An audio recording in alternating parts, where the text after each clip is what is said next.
I've been a nurse at County General for 15 years, and in all that time, I've never seen anything like what happened that stormy August night. Some miracles come wrapped in shining packages with fancy bows. This one came with a utility knife, a bottle of cheap whiskey, and the steady hands of a doctor who refused to let a man die. It started like any other crazy Friday night in the ER. The summer storm had knocked out power to our wing, leaving us working under the eerie glow of emergency, lights that cast long shadows across the trauma bays. We were already swamped. Car accidents from the rain-slicked roads, a couple of heart attacks, the usual weekend chaos. I was at the nurses' station trying to chart by flashlight when the double doors burst open with a bang that made everyone jump. 2 construction workers stumbled in, their boots tracking mud and rainwater across the floor, holding up a third man between them. At first glance, I thought he was having a heart attack. His face was that awful bluish-gray color, his lips nearly purple. But then I saw how his hands clawed at his own chest, fingers digging into his work shirt like he was trying to tear it. "Open! Help him!" the bigger guy shouted, his voice raw with panic. The steel beam, it slipped, crushed him. He can't breathe. Dr. Carter was there before I could even hit the call button. He took one look at the patient, the distended neck veins, the way one side of his chest wasn't moving, and I saw his jaw tighten. "Tension pneumothorax," he said, calm but urgent. "Right lung's collapsed. We need to decompress it now or he's gone."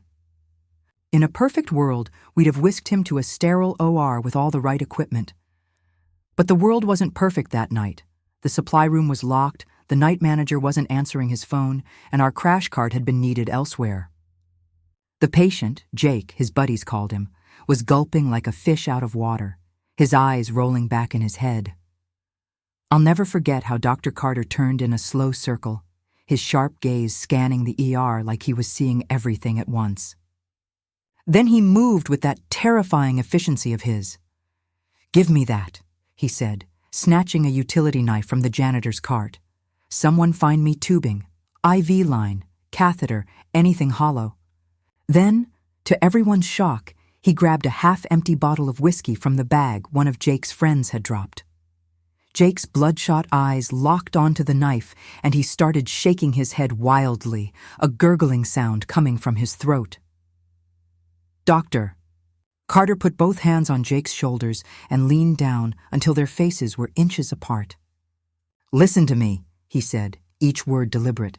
"You're dying, right now. I can fix it, but it's going to hurt like hell. Nod if you understand." Tears cut through the grime on Jake's face as he nodded.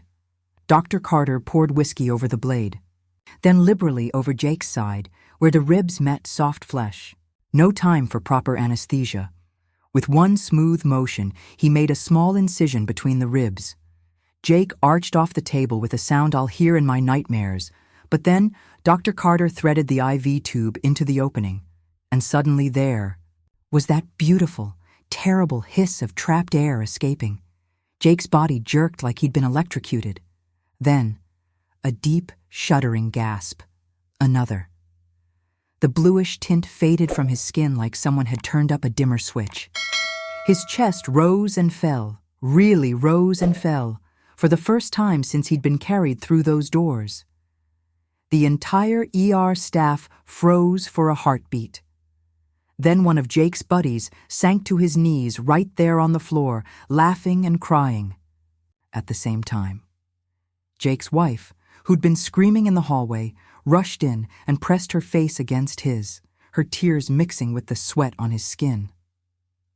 Dr. Carter just secured the tube with tape, wiped his hands on his already filthy scrubs, and said, "That'll buy us time to do it properly. Later, after the power came back, after the real chest tube was in and Jake was stabilized, I found Dr. Carter in the break room.